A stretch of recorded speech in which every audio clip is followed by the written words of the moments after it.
to Get Over It, the consciousness transforming podcast for exceptional 21st century living. We have got a very interesting, fantastic show today. We're going to be speaking with John Michael Greer, and we're going to be talking about his latest book, The King in Orange, The Magical and Occult Roots of Political Power. Now, you guys know I always talk about that orange thing in the White House, so we're going to get some background on what I call the orange thing in the White House and how and when and why it came into power, and fortunately or unfortunately, depending on what side of the fence you sit on, it's raising its head again. So this is going to be a great show to give you some concrete information based in spirituality and magic as to what's really going on in real life today. Now, the information shared on Get Over It uses intuitive and pragmatic insight to help you shift your consciousness to break through blocks and release energy that is no longer needed. Yes, we're going to help you let go of the BS that's been holding you back. But you guys know I always ask that question, are you truly ready to? And by the way, folks, BS is belief system. A bit about me for my new listeners, intuitive since birth. I'm a third generation intuitive with over 3 decades of experience supporting people to break through the blocks along their path. I'm a strategist for personal and professional transformation, revealing cutting edge information that enables you to prosper and thrive. I spent 25 successful years in corporate America as an executive sales professional, and I am the founder of Healing Visions Ministries and the Northern California Children's Education Network, a 501c3 nonprofit.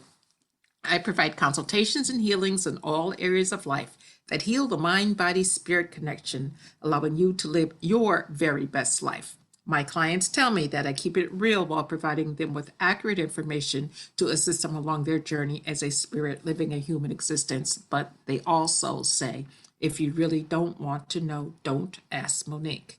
My background includes a doctorate in metaphysics, Reiki master teacher, ordained minister, and clinical hypnotherapist. So whether you are stressed, depressed, or possessed, I can help. To find out more about me and the services I offer, go to my website, and that's MoniqueChapman.com. And I invite you to like me on Facebook and follow me on Twitter and LinkedIn. My guest today, John Michael Greer, is a highly respected writer, blogger, and independent scholar who has written more than 70 books, including The Long Descent, Circles of Power, and the award-winning New Encyclopedia of the Occult. An initiate in a variety of Hermetic, Masonic, and Druidic lineages, I can't say that. He served for 12 years as the Grand Archdruid of the Ancient Order of Druids in America. He lives in Rhode Island with his beautiful wife, and you can check him out for his blogs at his website, and that's ecosophia.net, ecosophia.net. Welcome, John. Thank you. It's a pleasure to be on. Hey, it's great to have you here. Thanks so much for writing this book. I read a lot of political books, and this was very refreshing because it gives a different viewpoint. Now, you're coupling magic and politics. So let's start with basics. What do you consider magic so that the audience and you and me are all on the same page? That's a very important thing because, of course, that word magic gets used for so many things. Some of them very useful, some of them nonsense, some of them, we don't have to get into that. The definition that I like to use is the one that was introduced by Dion Fortune, one of the really crackerjack magical practitioners of the 20th century. And her definition was that magic is the art and science of causing change in consciousness in accordance with will. And that's a very taut description. There's a lot packed into that. But magic is about consciousness. It can be about your consciousness. It can be about the consciousness of other people's. It can also be about the consciousness of non-human things. Of course, mages, people who practice magic, recognize that consciousness exists outside of these lumps of meat we call human brains. So it's change in consciousness, and it's according to will. It's not just random. You choose how you want to change your consciousness, and you make it happen. So that's the definition that I use in this book and elsewhere.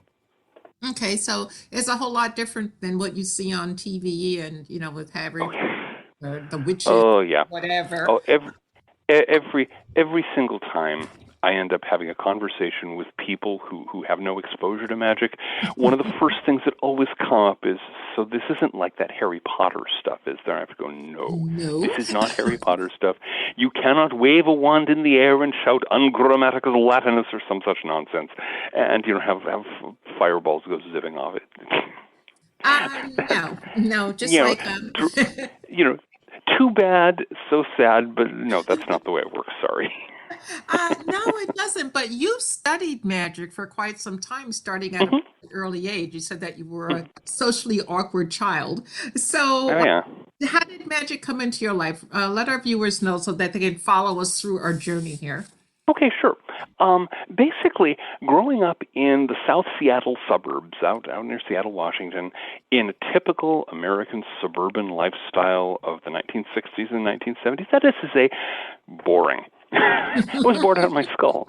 And I desperately wanted to think and to believe the world was not as one-dimensionally tepid as the media and the schools and everybody else insisted it had to be. So I was into everything weird.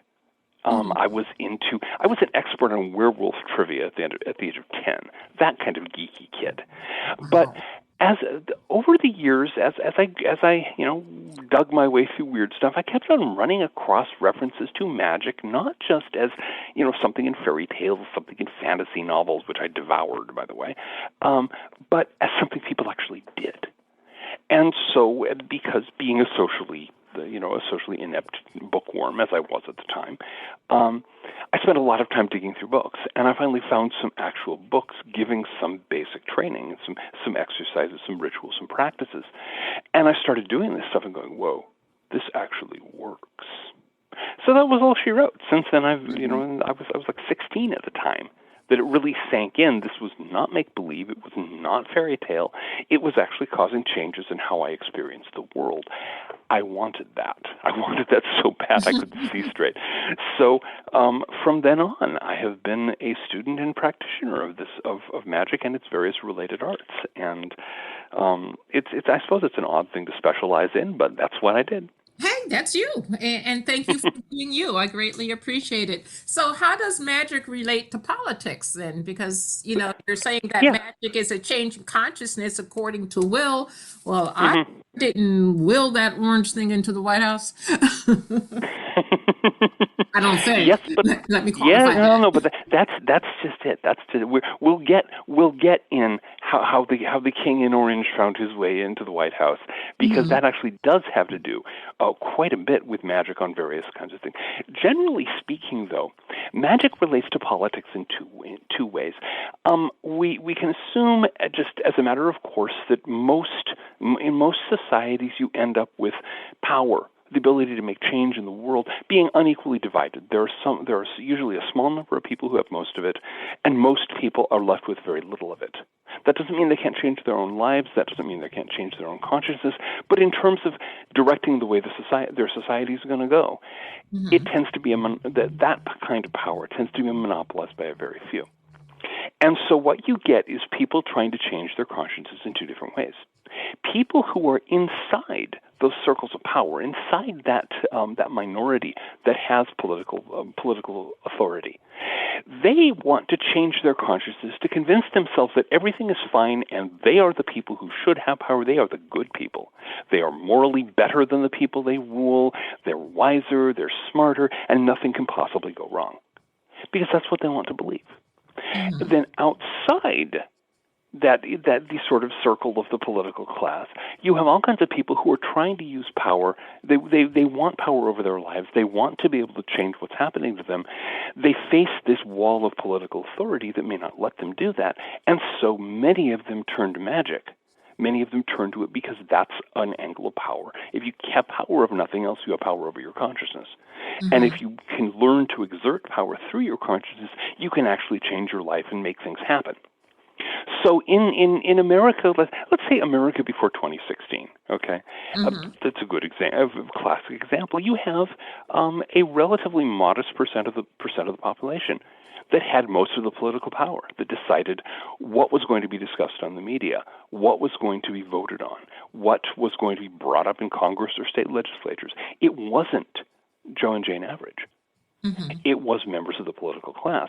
And so they had been for quite some time getting very deep into the kind of magic that political classes do to convince themselves that everything is fine. A kind of spirituality light. About as filling as light bird, but we don't have to get into that.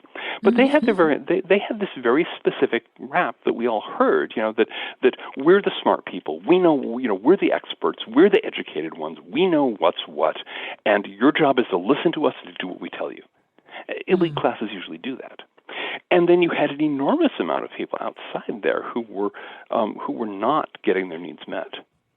And that in itself would not have been a big deal, except for many of these people, the situation had been getting much worse year by year as time went on. The thing that nobody in the political class wants to talk about, the thing the media generally will just pretend is not happening. When I was a kid, okay, the late 1960s, early 1970s, okay, a family of four with one working class income could afford a home, a car, health care, 3 meals a day, all the necessities of life on one working class income. In 2015, a family of four with one working class income was living on the street. That was a huge change. It was literally the most explosive political change of our time, and nobody in power would talk about it, except to blame the people who were landing on the street. Oh, it's just because you didn't get an education. Well, millions of people tried to get an education, the jobs weren't there, and they were just left saddled with the debt. There were all kinds of gimmicks like this.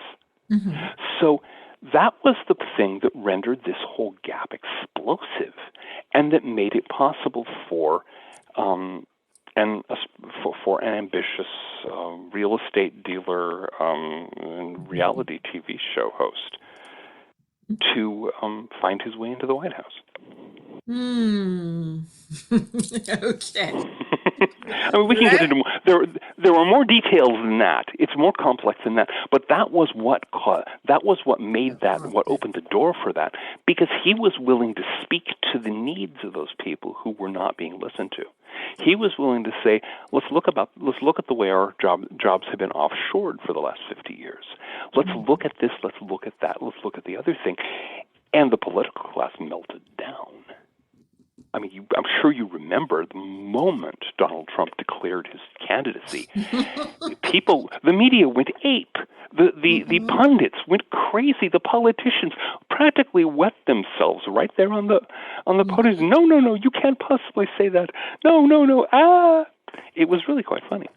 Yeah, it was funny, but in another sense, quite sad that, I remember in my mind, so, forgive me, I'm old, him coming on the escalator with the woman next to him, because I even refused to acknowledge her, and spewing, I do that, and that's my, my hang up, but spewing hate, the Mexicans were rapists and this and that and the other. I remember my dad way back in the day dealing with Trump's dad, and I didn't know it was Trump's dad at the time based on the story he was telling me, trying to get property in New York and being, shut down, shut out. No, even having someone who was lighter than he was be the front person. And when it came to him to make that move, it couldn't happen. So how could all of these people that were disenfranchised on some level support the other side of that orangeness?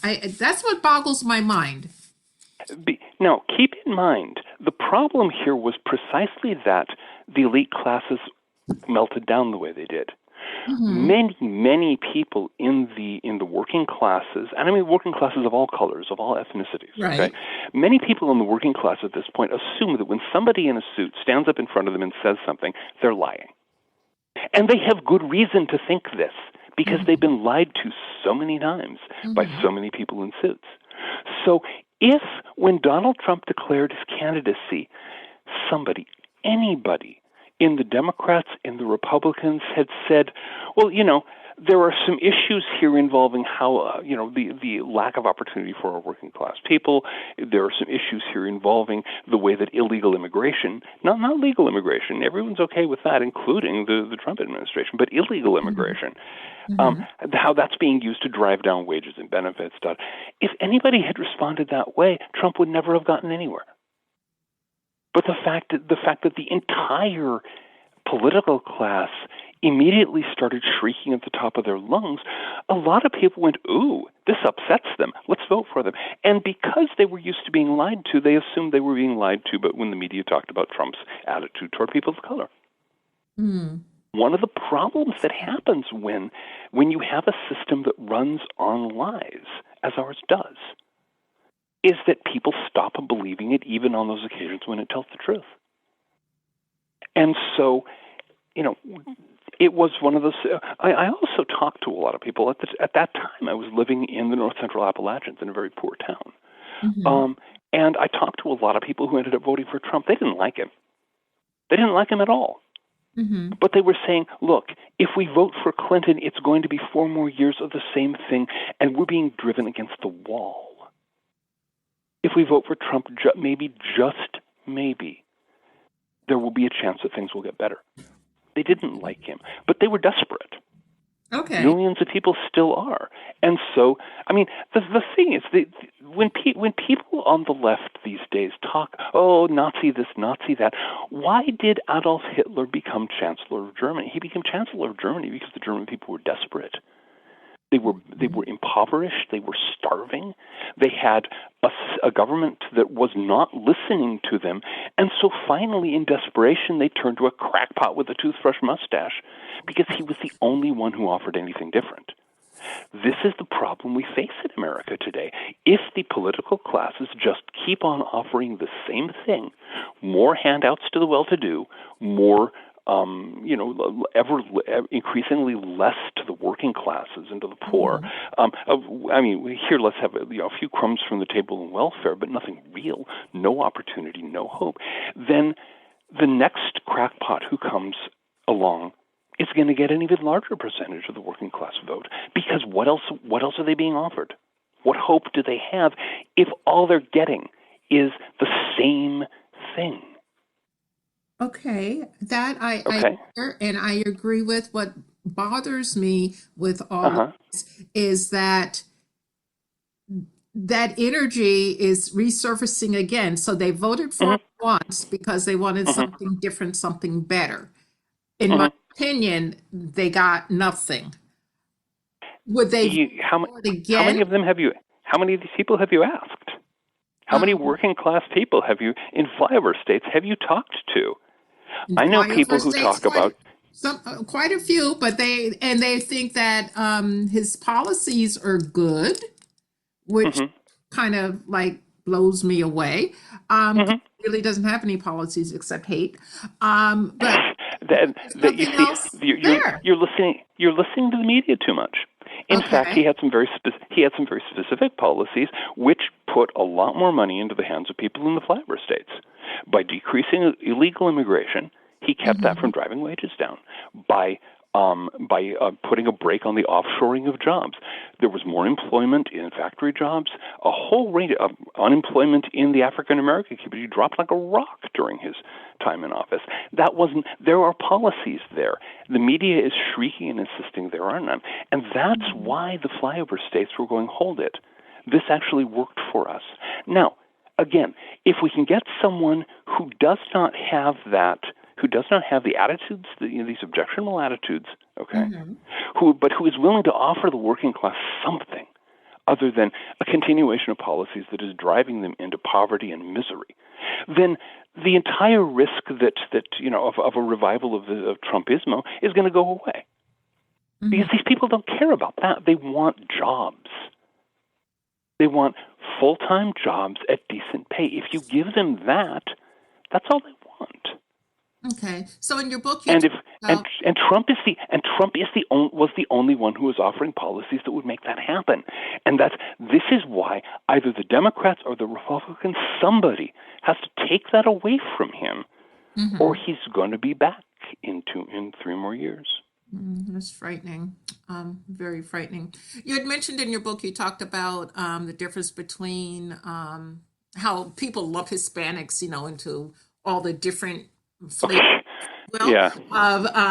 and that the Cubans actually in Florida helped Trump get elected. They tend to Hmm. be Republican. I, I struggle to figure out why. I mean, maybe it's because of what Oh, they promise. I don't know, but I just. no, no. Okay, there it's quite simple. The thing is, Mhm. the Cubans in Florida got there because their homeland was taken over by a communist revolution, and Mhm. it became a communist police state. So they have, understandably, a great deal of suspicion of leftist political parties. And because they see those as being way too close, especially nowadays where you have a lot of people on the left, like Alexander Ocasio-Cortez, who are basically talking out of the Marxist playbook. They get Mhm. very upset about that. Many of them have had family members, thrown in prison for life or shot by the Castro regime. And so that's why they did that. Generally speaking, yeah.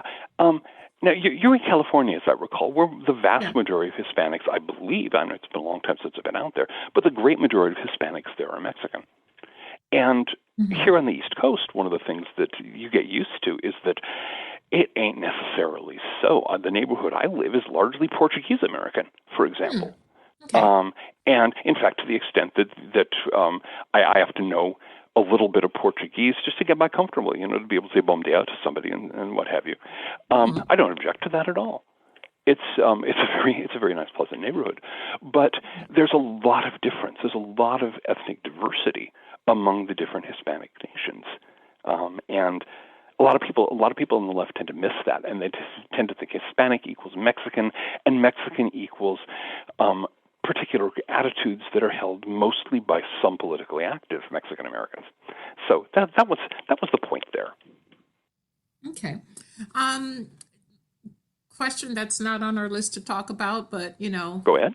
you're a guy who thinks on his feet, and folks, he knows his book. A lot of that he's talking about is right from his book. So if It's right on the book, yeah. no, well, some you'd be amazed. Okay, yeah, No, you'd trust be me, amazed. I would not be amazed. I've seen it. Okay. I was like, wow. And of course, with all that, I lost my train of thought.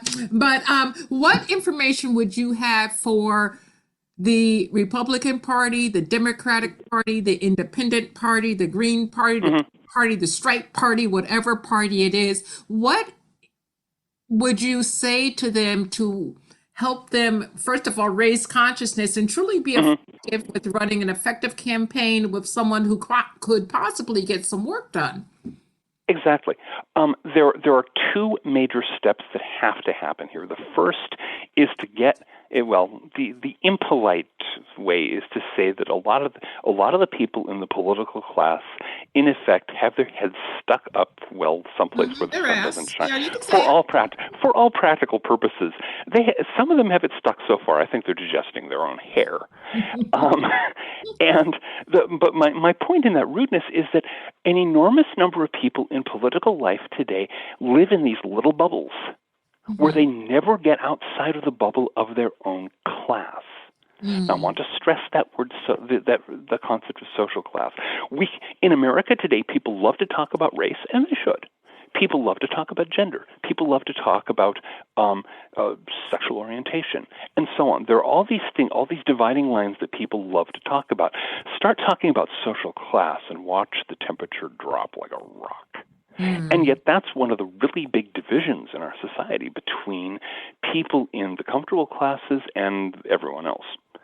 And so the first thing I would encourage politicians of any party to do is get outside the bubble and get advisors from outside the bubble. Don't just listen to the college-educated, well-manicured, well-groomed, highly professional groupthink advocates who are just going to tell you to repeat the same policies that have failed so miserably for the last half century. Get outside the bubble, go into flyover country, go sit in a bar, explain who you are, and say, what do you think needs to happen to get this country back on its feet? And you'll get an earful. Trust me, I've done this. And so, go to the church barbecues and go to and just get outside that bicoastal, airtight, hermetically sealed bubble of officially acceptable opinion. And that's where you're going to get the new policies. That's where you're going to get the ideas that might actually help get this country out of its downward slump, which has been going on for many years now. So that's the first thing. The second thing is learn a little history, folks. Because, again, we have seen this kind of thing has happened before. We're in the process of watching how a democracy dies. Mm-hmm. And I'm going to pull an example out of ancient history. Okay, Rome used to be a republic, right? There was the Roman Republic, and then there was the Roman Empire. What happened?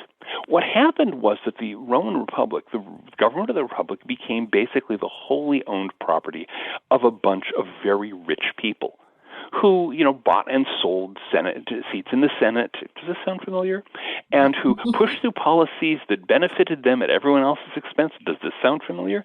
Until eventually so many people were left out, and so many people were miserable, and so many people were impoverished, that they turned to an ambitious guy. He wasn't a reality TV star, but an ambitious guy named Julius Caesar. You've heard of him. Mm-hmm. Mm-hmm. And Caesar took power. And he held power for a little while, and then there was a conspiracy among the senatorial class, among the very, very rich. I mean, people like Brutus and Cassius. Those guys were millionaires, mm-hmm. Okay?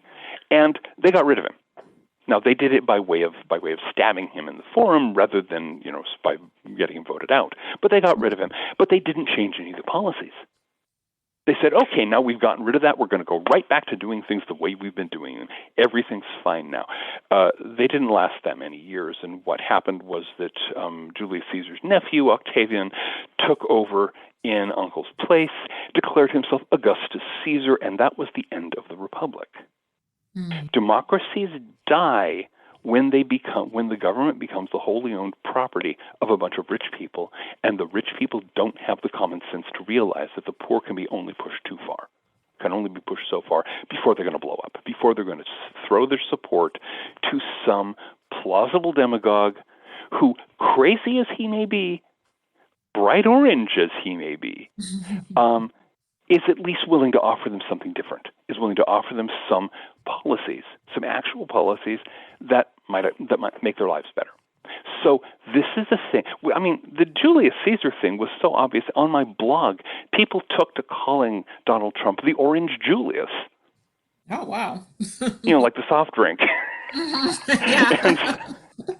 Exactly. Because it was so obvious. And so what we've had our Ides of March, or Ides of November, as it was in this case, and our Julius Caesar is out of power, but that doesn't mean that any of the problems have been solved. That just means that you have the same crew in power in Washington, D.C. again, and unless they get a clue, unless they learn from history, it may not be Trump next time. It might be Donald Trump Jr. It might be any of the other, half dozen ambitious Republicans that are very obviously positioning themselves to run for the presidency in 2024. Mm-hmm. Okay. But, let me cut you off and ask this because my mind won't hold it. Go ahead. It could be, like you said, any one of these people that you just spoke about, but I lost it just that quickly. Oh, man. No, it's gone. Sorry.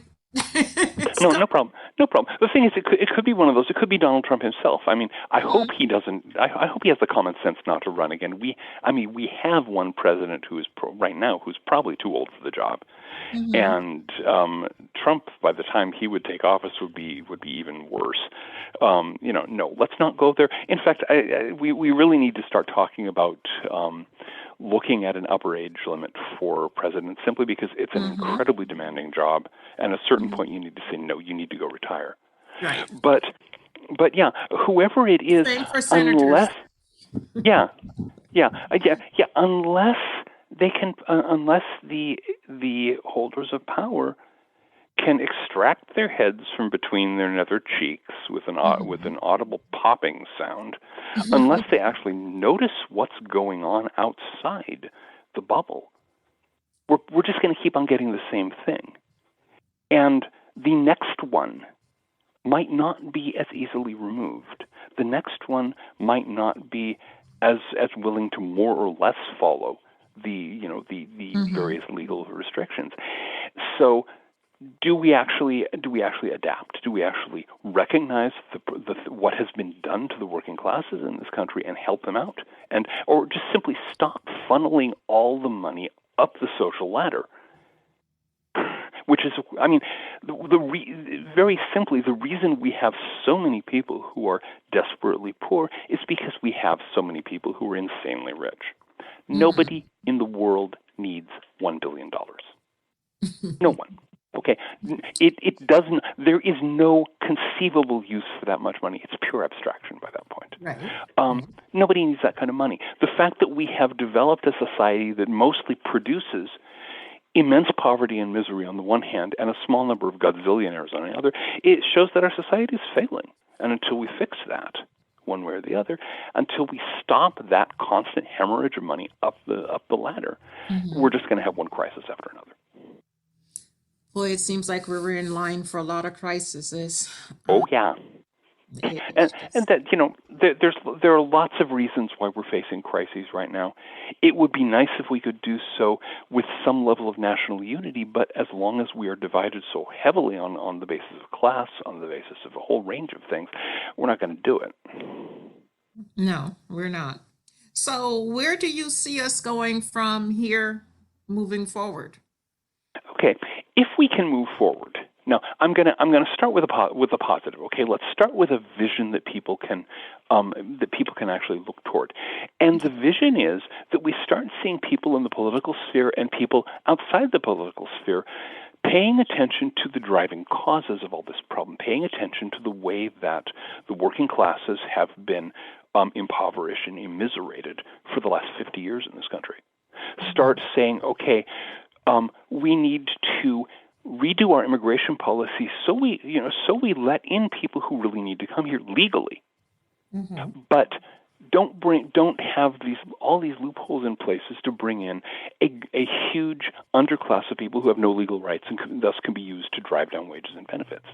I mean, I'm very much in favor of immigration. I want to see it above board. I want to see every immigrant have the right to a minimum wage, which they don't now. Of course, the illegal ones don't have the right to that, and that's why the rich encourage them to have set things up to bring so many of them in, so they can work them at sweatshop wages.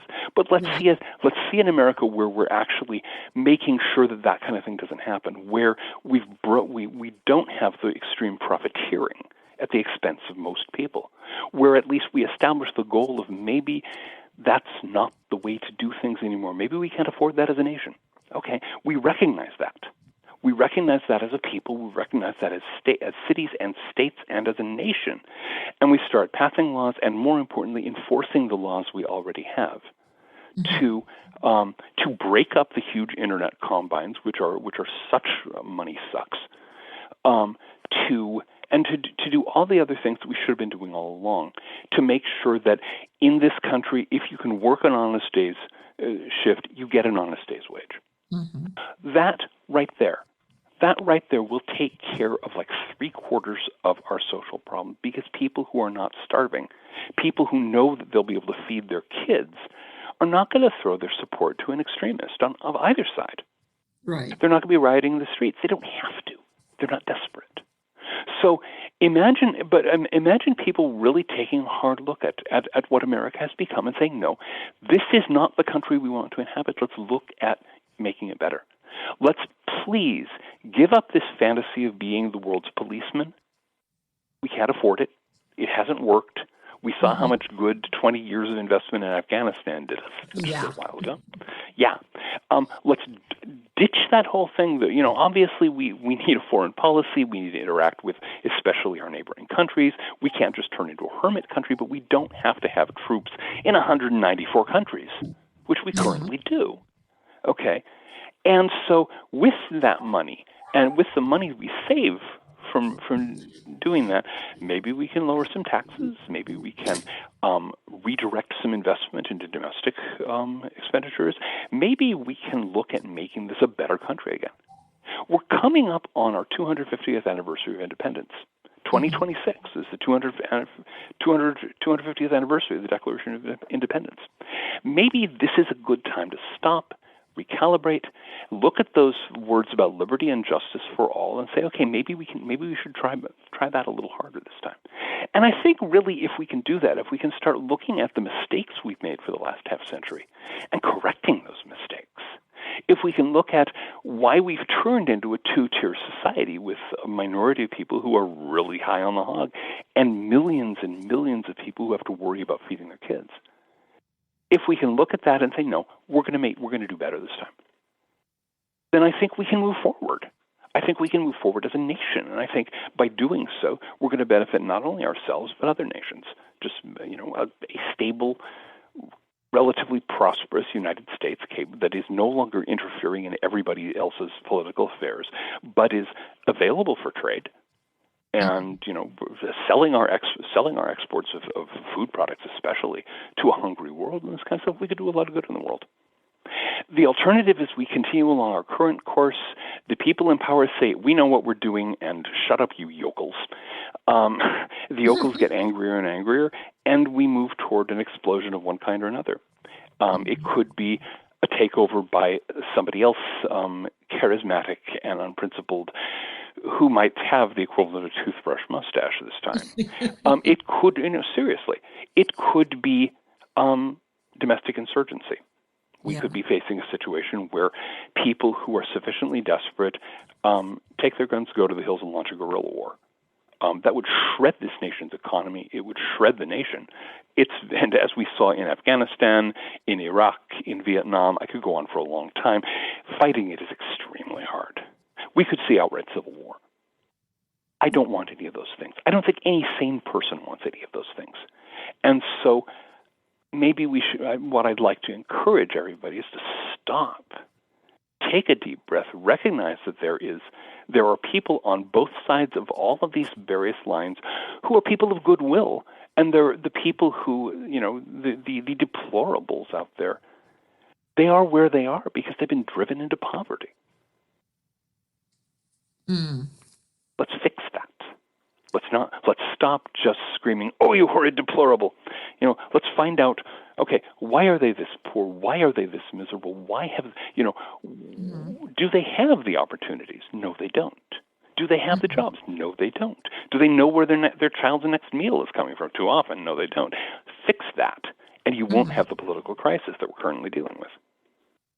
Okay, well, I truly hope and pray that people will start to wake up, changing business is, basically what you've been sharing with us today. Now, when we go to your site, and that is Ecosophia, ECOSOPHIA.net, what are we going to find? .net. Okay, what you're going to find on Ecosophia is a weekly post by me. I post every Wednesday, and it's on a range of subjects. Originally, I started posting back in 2006. And I was mostly at that time talking about where industrial society was headed. This was in the run-up to the second oil crisis. We're in the run-up to the third right now, but that's another point. And this was in the run-up to that, and it was just starting to sink in that maybe back in the 70s when people said we were going to run short on oil, maybe they had a point. And so I was writing about that. I was writing about the future. I was talking about, okay, here are these various claims being made. So it was very future-oriented. And more recently, I ended up switching from that old blog, the Archrood Report, to my current one, Ecosophia.net. And long complicated story there. And so I talk at this point, there's a certain amount of politics, there's a certain amount of economics. I'll be talking more economics in the months to come. There's a certain amount of occultism. I talk about magic quite a bit.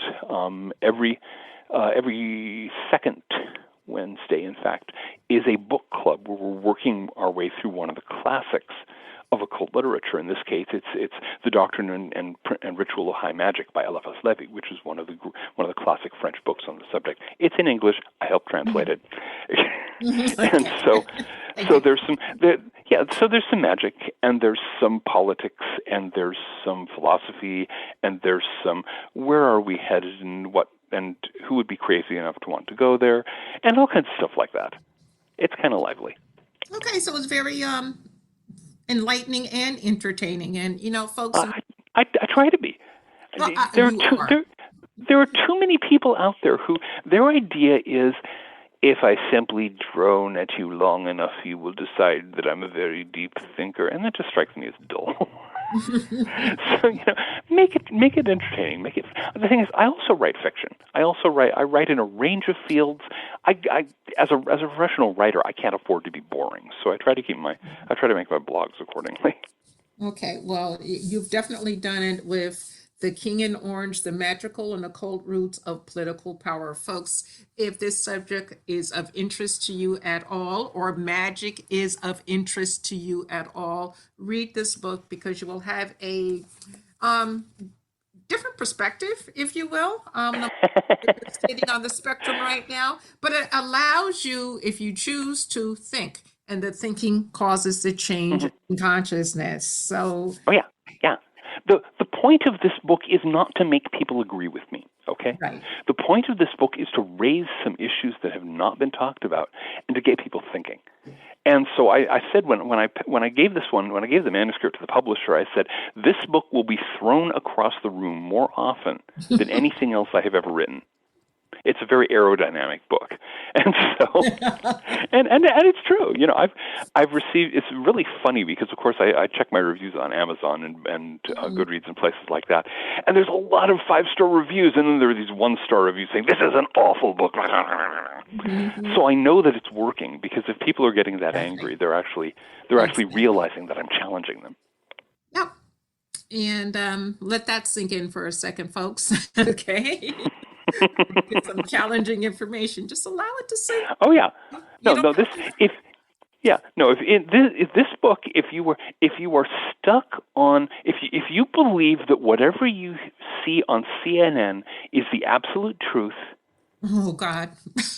But if you believe that, and some Americans do, you are going to find this book very, very hard going. Yeah. On the other hand, if you believe that everything you see on Fox News is the absolute truth, you're going to find this book almost as hard going then too. Mm-hmm. I want to raise some questions. I want to challenge some presuppositions. I want to ask hard questions about how we got ourselves backed into a situation where half the American people ended up supporting a World Wrestling Federation announcer for President of the United States. The United States. Just let that sink in for a little while. How desperate do people have to be before that seems like a good idea? Yeah, and it's interesting. The time of he was running, and I would interview, folks from other countries. They would say, everybody's laughing at the United States. How could you possibly put this person in, office or even consider? And I was like, yeah, but we did. But that's just it. And people, by immediately going to the assumption that everybody who voted for him must be a Ku Klux Klan member, when the Ku Klux Klan is not that big. I think people are dodging the real story. I think people are not paying attention to why were people that desperate? Why were people so desperate that seemed like a good idea? Yeah. And to ask that and to actually face it and to actually look at where we are as a nation and what has happened, that will shake you, and it should. This country needs to be shaken, especially those people who are in the relatively comfortable position, who are relatively prosperous, especially those who got there by way of their social class, to speak of that thing. They need to be shaken a little bit. They need to have a wider consciousness of what has been going on. Doesn't mean that anybody has to take the blame. It means we need to look forward and say, okay, how are we going to fix this? Mm-hmm. If you don't want the color, if you don't want to see the color orange too much again, you need to change the conditions that made him seem plausible. And until that happens, we're going to see more of it. Yeah, and folks, you got to get involved on some level, okay? Yeah. And if it's just talking to other people and understanding a different perspective, just because you understand a perspective doesn't mean you have to agree with it, okay? Yeah. Thank you. Thank you. The number of people, and here I think one of the things that any kind of inner spirituality can really give people here is the ability to be confident in their own beliefs, confident in their own mental space, so they can listen to somebody else's reality and say, okay, I understand that that's how the world looks like to you. It doesn't look that way to me, and not get upset about it. Mm-hmm. I think we have too many people who live too much outwardly and not inwardly. They've never looked at themselves. They've never taken the time to really sort through what do they believe when CNN or Fox News, take your pick, isn't talking at them. And so they're very brittle in terms of their beliefs. Mm-hmm. And so they have a hard time listening to somebody without either believing whatever they say or flipping out. So this is one of those places where the intuitive, where the spiritual, where just reflection and time spent by yourself with the television, please, turned off. Yes. Will do people There's a lot more of ways good. to get news, folks. And if you are a news junkie and you need to look at it 24/7, fine. However, consider looking at it from the point of feeling where the commentator's words are hitting you and does it sound true? And then do your own exploring behind it. Do some investigation behind it, okay? This is so far a free country, so we can take advantage of the freedoms that we have here, because Exactly. understand Exactly. you might not be able to do that. Okay. Yeah, I like to encourage people to find at least two. I mean, I typically get my news off websites. Mm-hmm. I find that much less intrusive than the television. I can pick and choose which stories I get. And folks, he didn't say Facebook. Yeah, but you see, I'll find a couple of different news sites that are as different as possible in their opinions. Something from the far left and something from the far right, and then a couple of foreign ones with their own completely different opinions. Because that way, you're not just getting the party line coming out of the comfortable classes. You're getting a diversity of opinions, and then you actually have to think, oh, the horror. I know, but we need to get back to thinking. We got to get back to that. Yes. Yeah. And John, I could talk to you all day, but our time is up. I really greatly appreciate you being here today.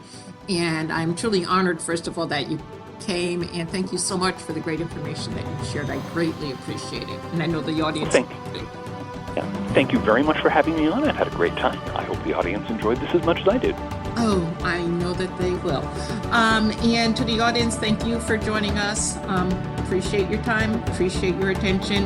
And remember, folks, the most important choice that you can make is what you choose to make important. Consider making the masterful choice of expanding your consciousness. Abundant blessings, light and love to all. Amen.